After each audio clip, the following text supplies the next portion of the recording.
The key to classic French sauce making at home is the all-purpose brown sauce, Sauce Brune, very closely related to the sauce espagnole and Demi-Glace of the professional kitchens. It's the starting point for countless derivative sauces. These days, the most common corner-cutting approach is to simply reduce stock until thick, but I very much doubt Madame de Saint-Ange would have approved, as her version from the 1927 La Bonne Cuisine, the Bible of home cooking once found on every kitchen shelf in France, gives us masterful and extraordinarily detailed instructions as to how the sauce brune is to be made properly. Fellow students of gastronomy, let's enjoy the superhuman culinary wisdom of Madame de Saint-Ange. So as a starting point for the sauce brune, we need a really expertly made jus brun, or brown stock. Complete instructions for Madame Saint-Ange's recipe are to be found here.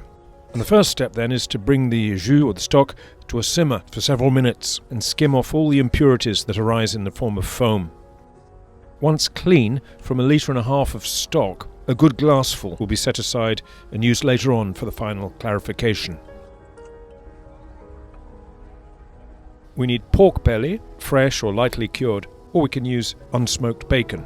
Evenly diced carrots and onions, known collectively with the pork and herbs as the mirepoix, used as an aromatic element for so many dishes. The usual bouquet of parsley, bay and thyme. Flour, a good dry white wine, and tomato paste. Madame calls for mushroom trimmings, but who on earth has those lying around? So just chopped mushrooms.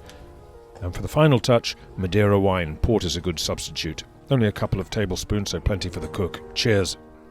The mirepoix is cooked all together in plenty of butter. We're told to brown it ever so gradually, without haste.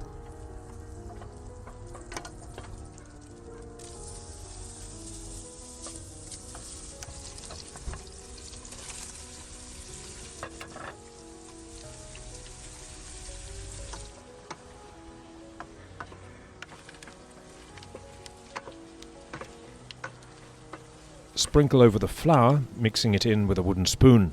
Lower the heat immediately. Allow 12 to 15 minutes for the roux to colour gradually. Only to a light golden, so do keep an eye on it, stirring regularly.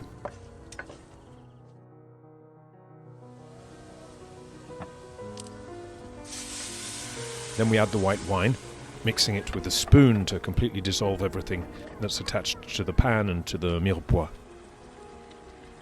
Now incorporate the jus.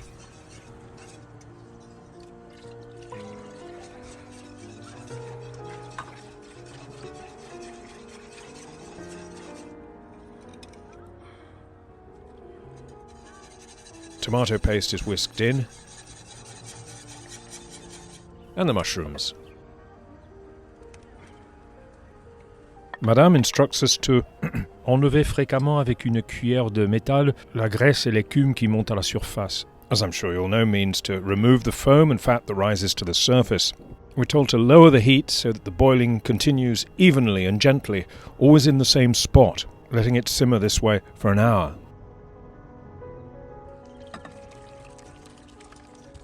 Now the sauce is strained, pushing down on the mirepoix to extract the flavoursome juices. During the next phase, the real clarification of the sauce takes place.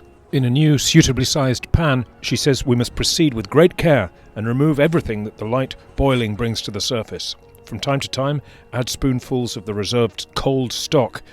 This will lower the heat, which causes a new rising of foam as it returns to the boil. Allow a good half hour for this part of the cooking.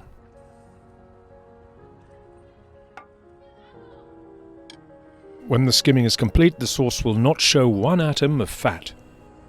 If the quantity of sauce is over 1 litre, boil it down rapidly, stirring with a wooden spoon along the bottom of the pan to prevent burning. Remove the pan from the heat and add the Madeira. Strain it once more, and we're all set for some elite-level classic sauce making. Now for the brown stock, the jus brun, required for this lovely sauce brune, you can watch that here. Do let me know how you get on and if you've got any questions. Allez, bon appétit et large soif.